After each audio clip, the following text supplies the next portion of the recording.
Hi, welcome back to Tarot Page Philippines po. And this video, gawin natin yung weekly horoscope para po sa may mga Sun, Moon, at Rising na Virgo for March 31 to April 6. So, kung bago kayo, subscribe, like, and share. At kung hindi nyo po alam yung Sun, Moon, at Rising sign nyo, kasi importante siya, sa dulo po ng video natin, may link po tayo dito. Panoorin nyo po. Again, the readings are for guidance purposes, so use your free will wisely.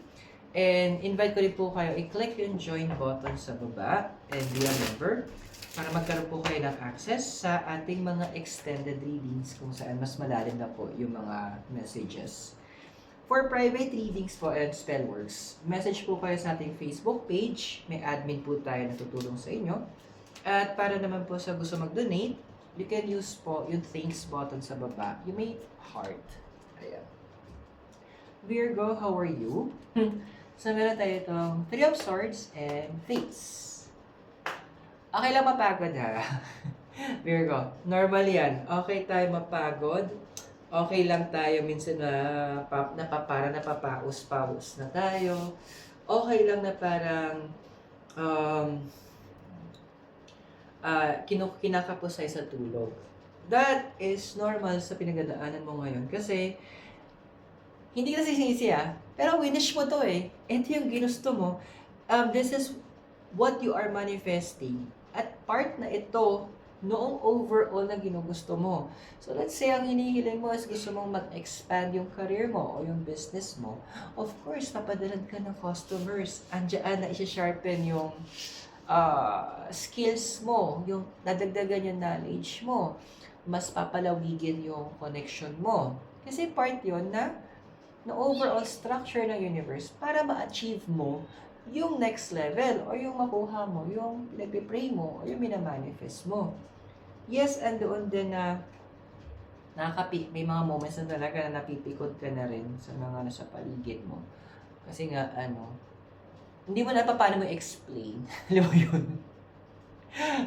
kulang isa sign language mo pa ba? Parang gano'n. In English mo, Tinagalog mo, Binisaya mo, Ilocano mo. Ay, hindi mo na, alam mo parang, ano pa explanation? Yes, it's a challenge. Siguro part nito ng Mercury retrograde that we are currently in. So, normal thing, kalma ka lang. Huwag ka magpa-affect doon ha. Kasi, mag-isipin mo na lang, minsan pinagpapadala talaga ng pagsubok ang universe sa atin para mas tumatag tayo.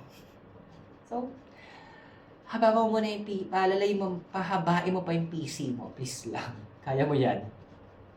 So, what's crossing you is the higher power. Siya kasi Two of Pentacles. Okay. You need to also learn how to prioritize, ha?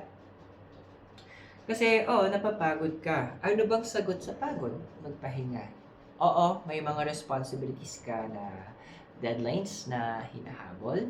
Pero, wag naman to the extent na masasacrifice yung health mo. Na masasacrifice yung pagkain mo sa tamang oras, yung pagtulog mo ng tama.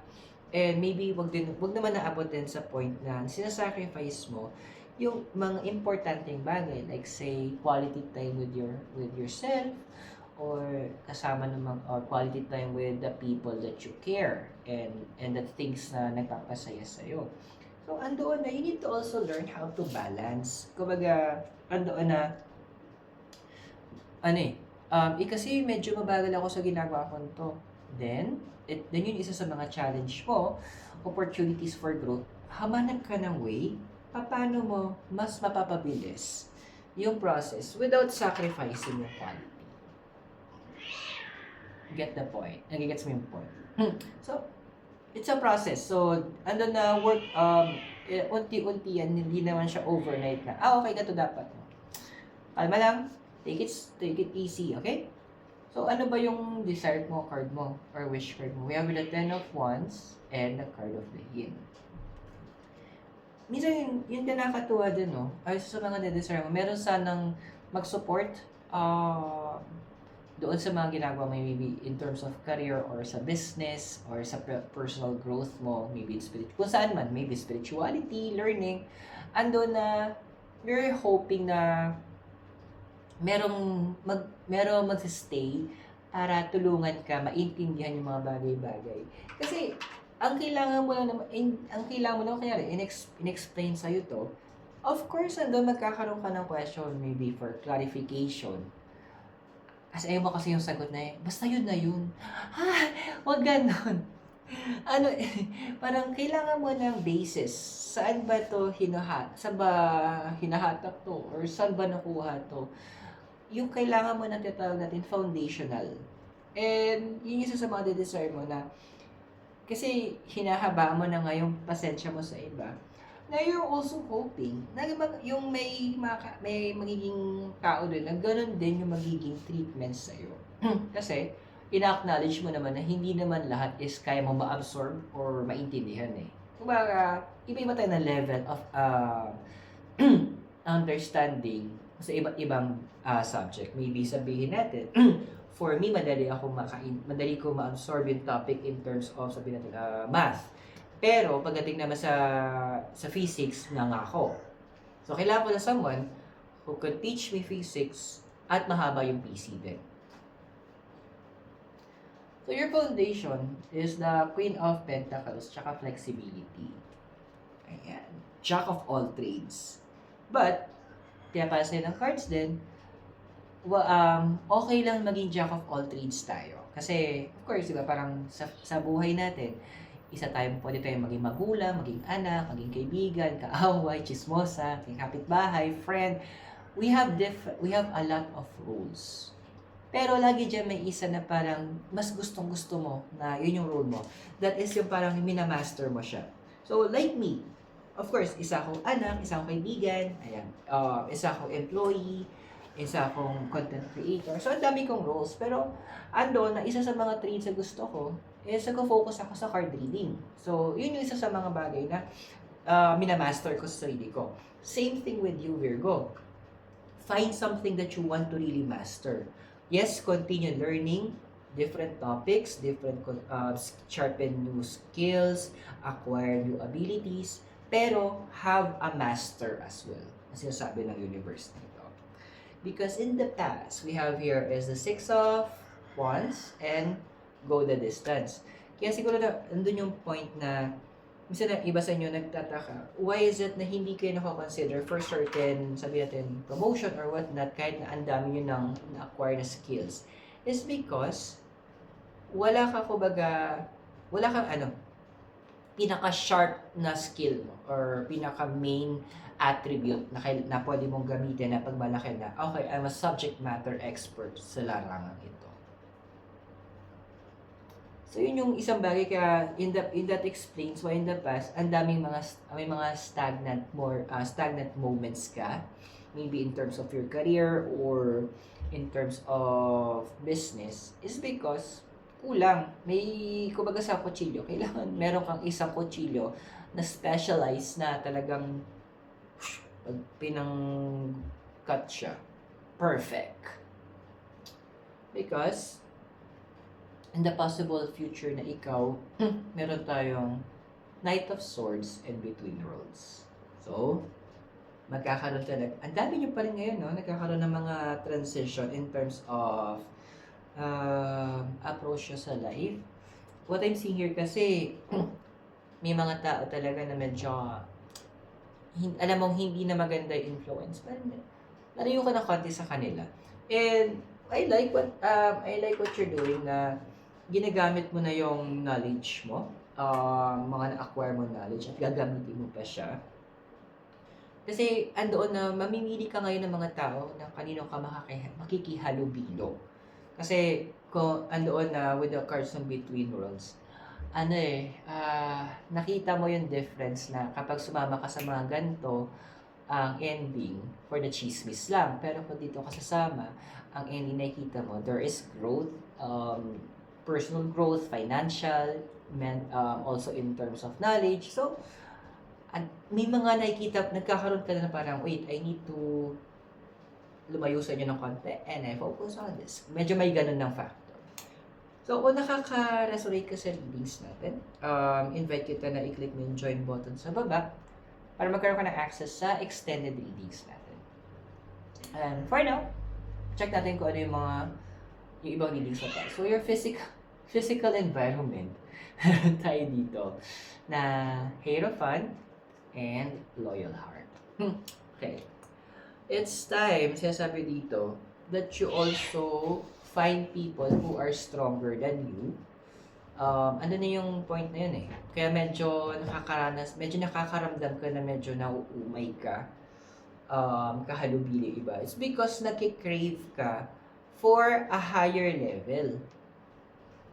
Sa Proverbs 27:17. So, as iron sharpens iron, so a man sharpens another. So, andun na, naghahanap ka ng mga tao na tutulungan ka, na ma-inspire pa. Tutulungan ka na umangat. Natutulungan ka i-challenge yung naging success mo yesterday na magiging successful, more success pa today and even bigger success in the future. So, yun yung hinahanap ngayon or cravings mo din na mga ganon. Mga tipong ang usapan is deeper or expansion ng mga knowledge, further develop maturity of emotions, or maybe andoon pa paano magpalago pa ng pinagkakitaan, or magde-develop ng mga skills, knowledge, para mas maging qualified ka maybe for the position na ina-acquire, na ina-aim mo. So, andun na, you will start to surround yourself with those types of people. And, for me, that's a very good decision, ha? Now, sa emotion environment mo, we have here is the Ace of Pentacles, and to be fair. One thing na bet mo rin talaga, no, wapakils ka, para okay lang sa'yo na minsan na ma-real talk ka talaga. Kasi yun yung ginagamit mo ngayon, or gagamitin mo, para magkaroon ka ng self-reflection na, wait lang, tama, baka may point yung sinabi ni ganito.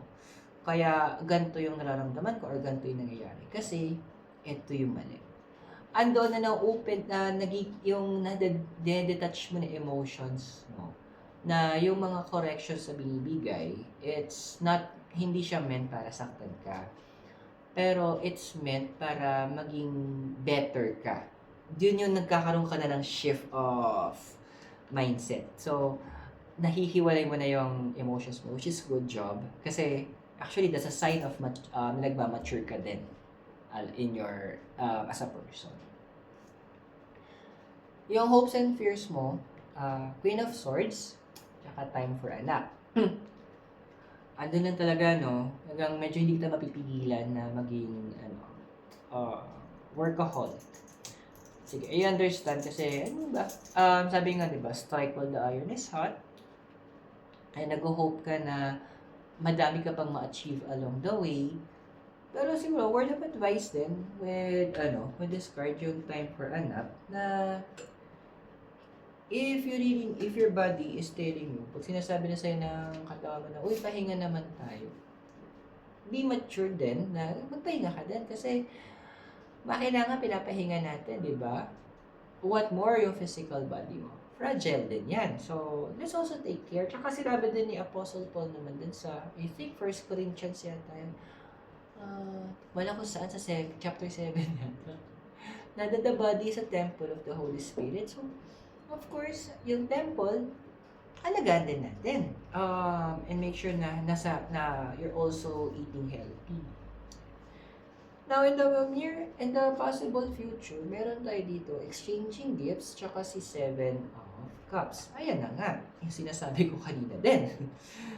So, talagang magkakaroon ka din ng shift ng mga taong ikinikip mo sa life mo. Medyo andoon na may mga taong i-aalaw mo to enter your life kasi alam mo na meron kang mahihita sa kanila. Hindi naman hindi ka user. It's just that nag-crave ka kasi ng knowledge or nag-crave ka ng changes para sa sarili mo, and it's all part of your self-improvement, which is not a problem. So, ano ba yung mga dala nila? Sino ba itong mga to? Ano ba yung mga dala nila para sa'yo? When are we expecting this? So, let's check the extended reading mo. Para mapanood mo, i-click mo yung join button sa baba. And you can also have additional perks depende sa level ng membership mo. And remember, the readings are for guidance purposes, so use your free will wisely. And again, subscribe, like, and share. So, maraming salamat. God bless, Namaste, Hare Krishna, and blessed be, and hope magkita tayo sa extended readings. And mula po dito sa Baguio City in Dominican Hill. You have a great day. I'll see you soon. Bye!